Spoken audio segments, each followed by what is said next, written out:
Hello students, welcome back again. हम number system की series continue कर रहे थे as we have already studied in lecture number 5 that's how to prove an irrational number. यानी कि अगर कोई nth रूट फॉर्म हो किसी पॉजिटिव इंटीजर का जो कि परफेक्ट वैल्यू ना दे, यानी कि हमने डेफिनेशन देखी थी स्क्वायर रूट ऑफ n या कोई भी nth रूट ऑफ ए जो कि परफेक्ट वैल्यू ना दे, तो उसको हमने क्या बोला था? Those are known as irrational number. Perfect value का मेरा कहने का मतलब ये होता है कि नॉन टर्मिनेटिंग, नॉन रिपीटिंग। बात समझ में आ रही है? तो ऐसे नंबर्स को हमने बोला था इरेशनल नंबर। तो ऐसे नंबर्स की प्रूविंग हमने देख ली थी, बट वी ऑलरेडी नो कि जो इरेशनल नंबर होते हैं वो रेशनल और इरेशनल का एक कॉम्बिनेशन भी हो सकता है। जैसे for example 2 plus root 5, root 3 minus 2, root 3 plus root 5, root 7 minus root 3। मतलब there are so many combinations are out there. तो इन सारे इस तरह के कॉम्बिनेशंस को अगर हमको प्रूव करना हो कि इरेशनल नंबर कैसे हुए, तो इनकी प्रूविंग का जो मेथड है वो प्रीवियस मेथड से थोड़ा डिफरेंट है। तो अब यहाँ से स्टार्ट करते हैं। तो आप इसके पहले वाला जो लेक्चर नंबर 5 है उसमें कंटिन्यू आप देखिएगा, इरेशनल नंबर की प्रूविंग है, वहीं से हम आगे कंटिन्यू कर रहे हैं। ठीक है, तो फॉर एग्जांपल हमारे सामने है कि prove that root p plus q is an irrational number. इसको प्रूव करना है तो सबसे पहले वही हम यूज़ करेंगे with the help of method of contradiction. तो then how we will start that if possible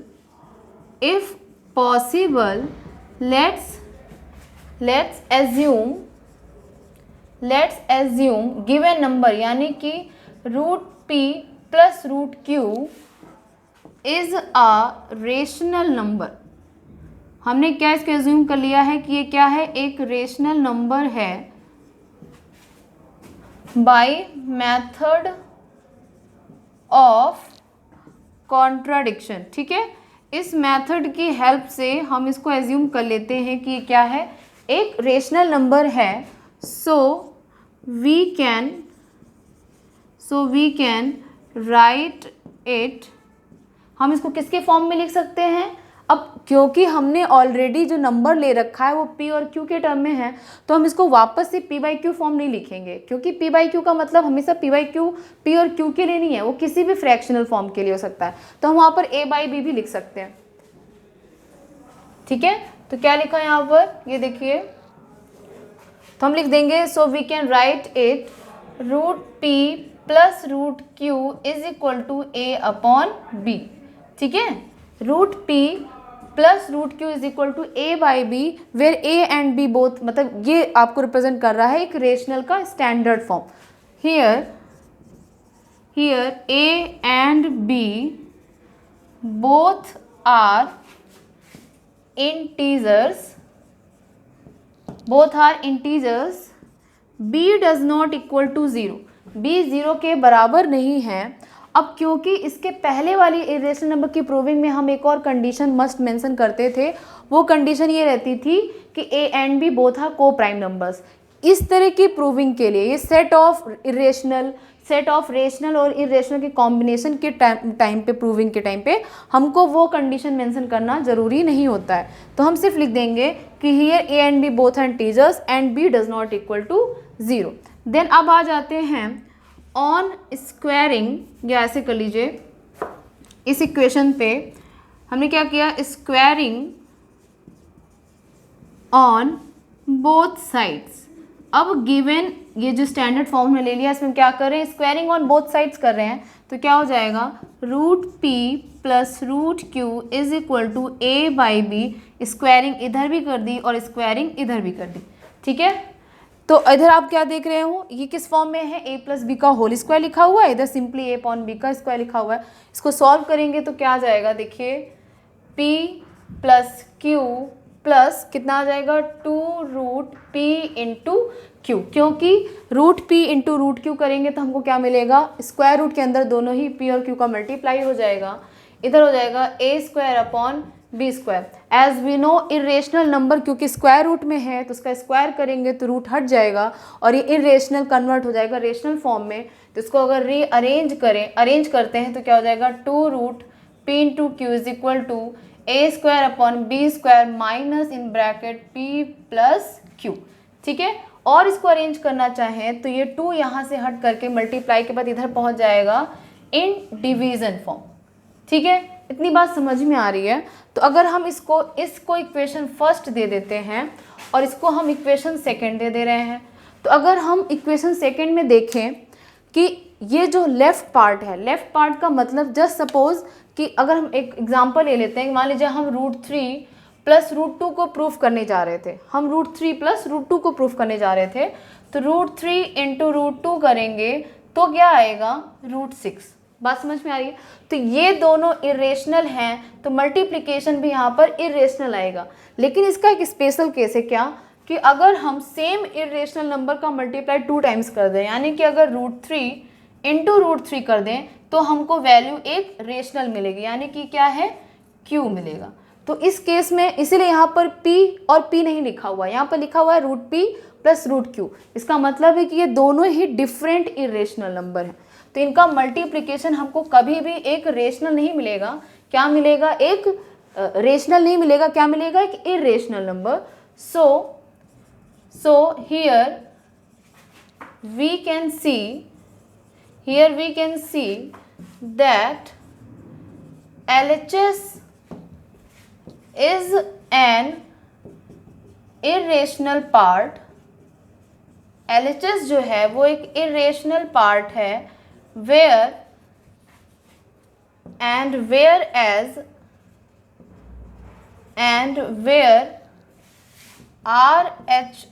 RHS right वाला RHS is a rational part, ठीक है। RHS कैसा है? Rational part which can never be equal to each other, क्योंकि हम जानते हैं इरेशनल और रेशनल पार्ट कभी भी एक दूसरे के बराबर नहीं हो सकते, which can never be equal to each other, then it means our assumption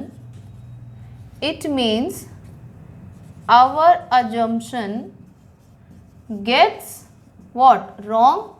हमने जो सोचा, जो एज्यूम किया, जो सपोज किया वो गलत हो गया। देन या हेंस कर लीजिए, हेंस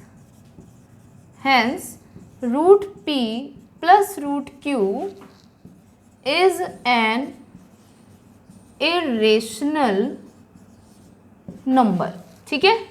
तो इससे क्या पता चल गया? इससे क्या हुआ कि इसलिए √P प्लस √Q कैसा नंबर है? Irrational number. फिर से सुन लीजिए हमने क्या किया है। हमने जैसे प्रीवियस प्रोसेस था, with the help of method of contradiction we assume it again it is an irrational number. हमने मान लिया, सॉरी, इरेशनल को रेशनल माना, तो अगर रेशनल है तो A/B के फॉर्म में लिख दिया। P/Q इसलिए नहीं लिखा क्योंकि नंबर हम P और Q के टर्म में ले रहे थे। अगर A and B both are integers और B does not equal to 0, then क्या किया? पहला step squaring on both sides, formula लगाया। हम क्या करना चाह रहे थे यहाँ पर? हम ये करना चाहते थे कि जितना इरेशनल पार्ट है उसको एक साइड रखेंगे और जितना रेशनल पार्ट है उसको एक साइड रख दिया। तो LHS हमने पूरा इरेशनल के लिए रख दिया है और रेशनल पार्ट पूरा हमने RHS में रख दिया है। तो अगर हम देख पा रहे हैं कि जो LHS है वो इरेशनल है, RHS पूरा रेशनल है, जो कि कभी भी एक दूसरे के बराबर नहीं हो सकता। और ये बराबर हम यहाँ पे लिख रहे हैं, तो इसका मतलब है कि जो हमने स्टार्टिंग में वैल्यू कंसीडर करी थी that was wrong. It means our assumption gets wrong. और यहाँ पे क्या हो गया कि जो हमने नंबर लिया था, जो वैल्यू ली थी √P प्लस √Q, वो कैसा था? इरेशनल नंबर था, ठीक है। तो ये आप इसको समझ में आ गया। आप इसी तरह के सारे प्रूविंग वाले क्वेश्चंस आपको ऐसे ही करना है। एक और चीज़ देख लीजिए, फॉर एग्जांपल आपको प्रूविंग करने के लिए कुछ ऐसे आ जाए। मान लीजिए ये कुछ ऐसा लिखा होता कि 5 माइनस √3 को प्रूव करिए कि इरेशनल नंबर है, तो सेम प्रोसेस अपनाते, P/Q कर देते इसको। तो आप इसमें स्क्वायरिंग करो ना करो, दोनों तरीके से हो सकता है। कैसे? देखिए, क्योंकि इसको स्क्वायरिंग करते तो कितना आता? 25 plus 3 minus 10 √3 is equal to P² upon Q², यही आता। आप इसको फर्दर सॉल्व करते तो कितना आता? देखिए, माइनस 10 √3 चाहो तो आप इसको इधर ले आइए, तो कितना हो जाएगा? 28 minus p square upon q square is equal to √3, इधर हो जाता 1/10। ठीक है, तो ये आपका जो पार्ट है ये हो गया आपका पूरा डिनोटेड है किसके लिए, रेशनल के लिए, और ये डिनोटेड हो गया है इरेशनल के लिए। ठीक है, तो सेम चीज़ ये प्रूफ करने के बाद आप यही स्टेटमेंट यहाँ पे भी यूज़ कर लेते हैं। लेकिन मान लीजिए हम स्क्वायरिंग नहीं करना चाहते, हम अगर नॉर्मली प्रूफ करना चाहते हैं तो कैसे करेंगे, तो देखिए सेम यही क्वेश्चन अगर होता 3 + √2 मान लीजिए लिखा होता तो कैसे प्रूफ करेंगे। ले लिया हमने इसको p/q, हम चाहते हैं तो सिंपली इसको ऐसे भी लिख सकते हैं √2 इज इक्वल टू p/q - 3 लिख दिया हमने। तो हम क्योंकि यहाँ तक हम पहुँचे हैं, सपोज मान लीजिए अगर हम 3 + √2 लिख रहे हैं तो इसका मतलब है कि √2 हम पहले से जानते हैं ये कैसा नंबर है, इरेशनल नंबर। इसको हम पहले से जानते हैं कि क्या है, इरेशनल नंबर है। तो उसी नॉलेज को हम यहाँ पे यूज़ करेंगे, फिर से बोलेंगे कि LHS हमने ले रखा है वो निकला है इरेशनल, और RHS क्या है, वो है रेशनल, जो कि बराबर नहीं है। तो कहने का मतलब ये हुआ कि आप स्क्वायरिंग वाला प्रोसेस अपनाइए या नहीं अपनाइए, तो इसमें सेम चीज़ मिलेगी। लेकिन अगर दोनों ही इरेशनल नंबर हैं, दोनों ही इरेशनल नंबर का सेट बना हुआ है, तो उस केस में आपको स्क्वायरिंग करनी पड़ेगी और ये प्रोसीजर अपनाना पड़ेगा। बात समझ में आ रही है। तो ये हो गई प्रूविंग इरेशनल नंबर की डिफरेंट टाइप ऑफ। अगर सिर्फ सिंगल इरेशनल नंबर दिया था वो हम जान चुके हैं, कॉम्बिनेशन दिया है इस तरीके का उसको भी हम प्रूव करना जान चुके हैं कि कैसे इरेशनल नंबर प्रूफ करेंगे। अब आ जाइए, अब हम देखेंगे कि हाउ टू रिप्रेजेंट या how to find an irrational number on the number line, how to represent. ठीक है, अब आगे उसको यही देखेंगे।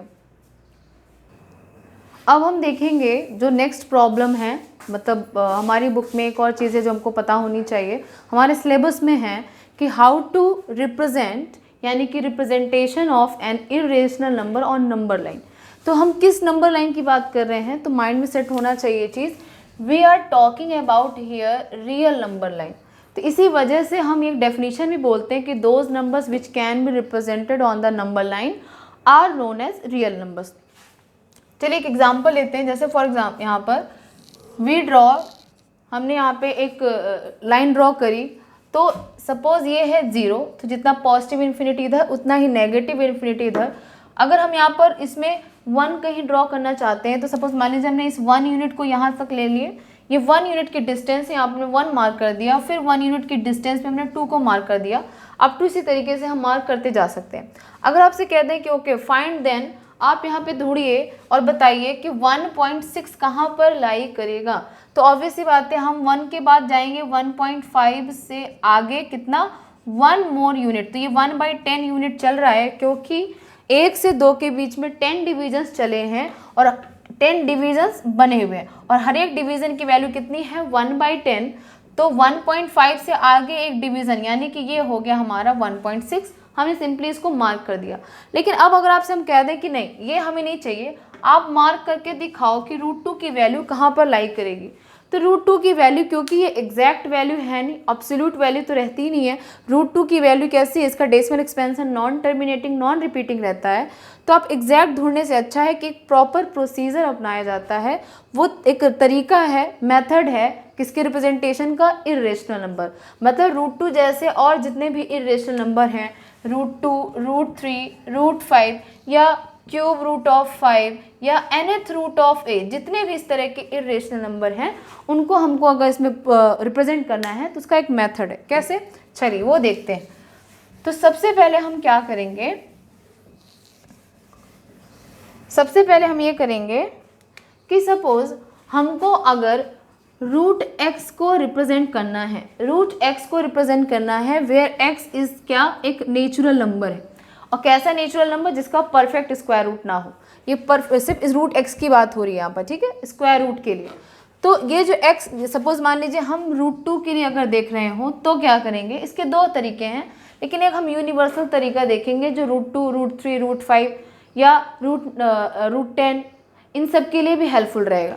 तो जो ये √x यानी कि x की जगह क्या लिखा हुआ है 2, तो हम उस डिस्टेंस की पहले एक लेंथ यानी कि लाइन सेगमेंट ड्रॉ करते हैं, इसका नाम हमने दे दिया कोई AB लाइन सेगमेंट, ठीक है। तो इसकी लेंथ हमने कितनी बताई है, ये लेंथ है हमारी कितनी, x यूनिट, ये लेंथ हो गई x यूनिट। फिर हम क्या करेंगे, x यूनिट से हम 1 यूनिट लेंथ आगे एक्सटेंड करेंगे। किस तरफ, चाहो तो a की तरफ कर सकते हैं, चाहे तो b की तरफ कर सकते हैं। हम b की तरफ ड्रॉ करने की कोशिश करते हैं, तो b की तरफ हमने अप टू किसी c पॉइंट तक 1 यूनिट और बढ़ा दिया, ठीक है। तो x यूनिट ये था, b से हम c पॉइंट तक जा रहे हैं विद 1 यूनिट डिस्टेंस। तो अब आप बताइए ओवरऑल लेंथ कितनी हो गई है, ओवरऑल लेंथ हो चुकी है x + 1 यूनिट, ठीक है। ये ओवरऑल लेंथ हो चुकी है कितनी, सॉरी ये कितनी लेंथ हो चुकी है, x + 1 यूनिट। तो ये किसकी लेंथ है, AC की लेंथ है। तो हम इसको यहाँ पर लिखते चलते हैं, यहाँ पे हम ड्रॉ भी कर रहे हैं, साथ ही साथ यहाँ पे हम इसका प्रोसीजर भी लिखते चलते रहे हैं। तो क्या हो रहा है, we draw a line segment AB is equal to x unit, ठीक है। देन ये पहला step, then extend up to point C by 1 unit, ठीक है। हमने C तक इसको एक्सटेंड कर दिया 1 यूनिट से, तो इसलिए क्या हो गया, AC is equal to AB plus BC, AB plus BC is equal to कितना हो गया, x + 1 यूनिट। ये पूरी लेंथ ओवरऑल यहाँ तक आ चुकी है। अब हम क्या करेंगे, AC का हम मिड पॉइंट ढूंढेंगे। अगर हम AB का मिड पॉइंट ढूंढते तो हमको यहाँ कहीं मिलता x/2, लेकिन हम AC की बात कर रहे हैं, यानी कि x + 1 का मिड पॉइंट, तो मान लेते हैं वो कहीं यहाँ पर लाई करेगा और इसका पॉइंट का नाम दे देते हैं O, ठीक है। तो नेक्स्ट स्टेप है find the mid point of line segment कौन सा है, AC है। Find the mid point of line segment AC and draw a circle, consider it as center, ठीक। हमने क्या कहा कि हम इसके O पॉइंट को मान लेंगे इसका सेंटर, मतलब मिड पॉइंट है, इसको मानेंगे सेंटर। तो अगर ये सेंटर है तो OC और AO काम करेंगे रेडियस का, और एक हम क्या ड्रॉ करेंगे, एक सर्कल ड्रॉ करेंगे। तो देखिए सर्कल कुछ ऐसे ड्रॉ हो जाएगा, बात समझ में आ रही है। ये सर्कल ड्रॉ कर लिया हमने, ये सर्कल पूरा ऐसे घूम के ऐसे पूरा ड्रॉ होकर के जाएगा। तो हमने यहाँ पे रफली एक सर्कल यहाँ पे ड्रॉ कर लिया है, ये मान लेते हैं कुछ ऐसे यहाँ से यहाँ तक जाएगा, ठीक। ये देख लीजिए ये सर्कल ड्रॉ हो गया। तो find the mid point of line segment, हमने AC का लाइन सेगमेंट का मिड पॉइंट ढूंढा, और draw a circle, consider it as centre such as AO is equal to OC, AO is equal to OC, क्योंकि O mid point है और इसकी length कितनी हो जाएगी, x + 1/2 का, मतलब इसका हाफ, x + 1 का हाफ, x + 1/2। और यहाँ बताइए ये किसका काम कर रही है, ये काम है इसका रेडियस का। ये क्या है, रेडियस। बात समझ में आई। अब आपके सामने AO OC रेडियस हो गई है, O is the mid point of overall AC line segment. अब हम ड्रॉ करेंगे, क्योंकि हमको रूट x की लेंथ चाहिए, तो क्योंकि O पॉइंट से हम कहीं पे भी एक लाइन सेगमेंट ड्रॉ करें इस circumference of the semi circle, तो किसका काम करेगा, रेडियस का काम करेगा। तो B से पहले हम एक परपेंडिकुलर ड्रॉ कर रहे हैं, B से हमने एक परपेंडिकुलर ड्रॉ किया up to perimeter of the semi circle, और इस पेरीमीटर जहाँ पे इसने कट किया उसको हम सेंटर से मिला देते हैं। देखिए सेंटर से हमने मिला दिया, तो यहाँ पे हम लिख दे रहे हैं आफ्टर दिस, एक मिनट सॉरी, यहाँ पे हम लिख दे रहे हैं, ये रियल नंबर लाइन याद रखिएगा, ये है यहाँ पर रियल, ये यहाँ पर next, after this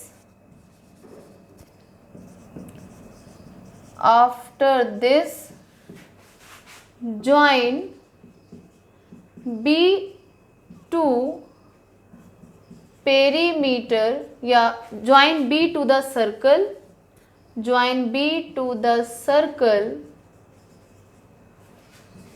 and meet to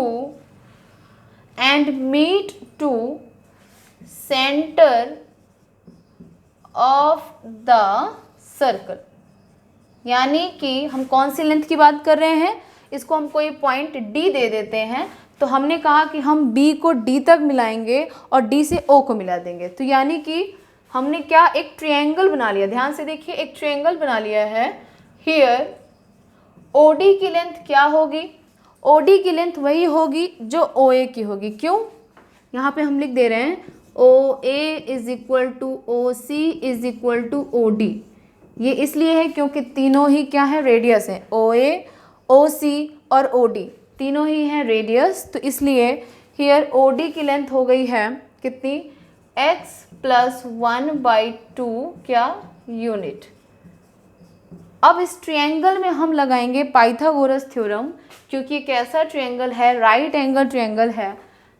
then in triangle, कौन सा ट्रायंगल है ये, OBD। Then in triangle OBD, in triangle OBD OD है हाइपोटेन्यूज, तो OD का स्क्वायर, क्योंकि परपेंडिकुलर के सामने वाली ये लाइन है, साइड है, तो इसको हम हाइपोटेन्यूज बोलेंगे। OD का square is equal to OB का स्क्वायर प्लस BD का स्क्वायर। ऐसा क्यों लिखा है, ये with the help of Pythagoras लिखा हुआ है। तो OD की लेंथ बताइए, OD की लेंथ कितनी आई है, OD की लेंथ है x + 1/2 का होल स्क्वायर। ठीक है, कोई डाउट है अभी नहीं, OD की लेंथ पता चल गई है।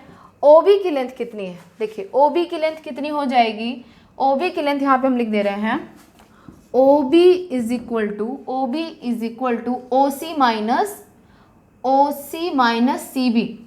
OB इज इक्वल टू हो जाएगा OC माइनस CB। OC की लेंथ है x + 1/2 माइनस CB की लेंथ है 1। ठीक है, ये हो गया। इसको जब फर्दर सॉल्व करेंगे तो आपको इसकी वैल्यू मिलेगी 2 × 1, तो यहाँ पे आपको आएगा x - 1/2 यूनिट।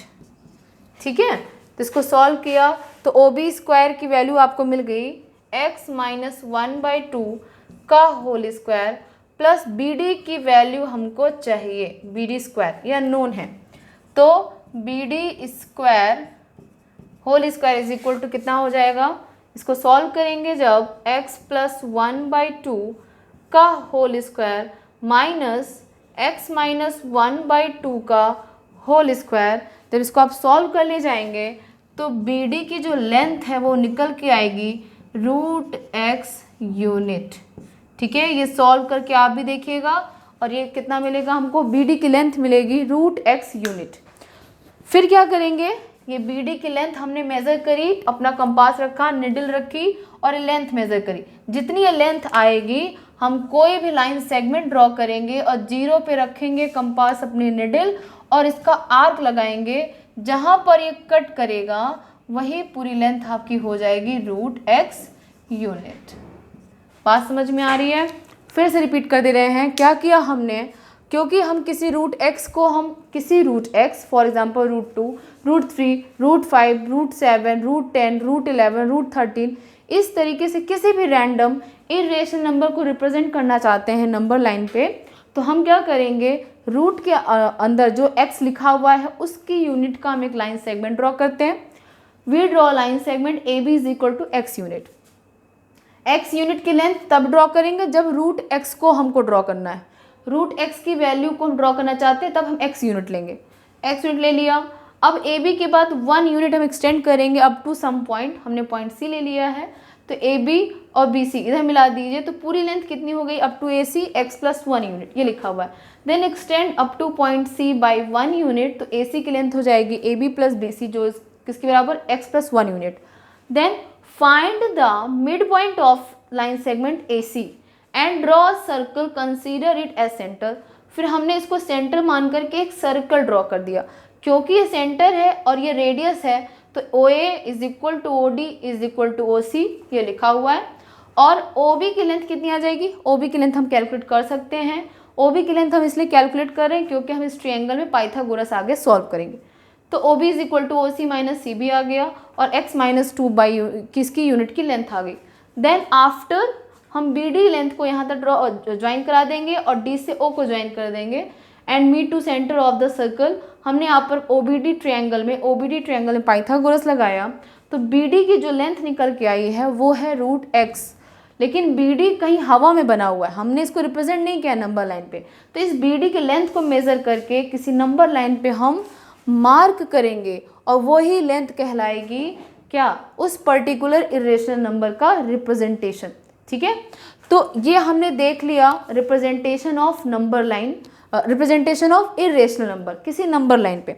ठीक है, तो एक चीज़ और देखिए, इसका एक और तरीका होता है। तरीका ये भी है कि हम पहले सपोज मान लीजिए, इसका एक तरीका ये है कि √2, √3, √5, √6 इस तरीके से बढ़ते चलें। तो हम क्या करते हैं कि एक नंबर लाइन ड्रॉ करते हैं, 0 से 1 यूनिट आगे बढ़ेंगे। ठीक है, और उस 1 यूनिट पे 1 यूनिट का ही एक परपेंडिकुलर लेंथ ड्रॉ करेंगे। ये भी 1 यूनिट का होना चाहिए, ये भी 1 यूनिट का होना चाहिए। अब इस 1 यूनिट वाली यहाँ के लेंथ को इसको मिला देंगे।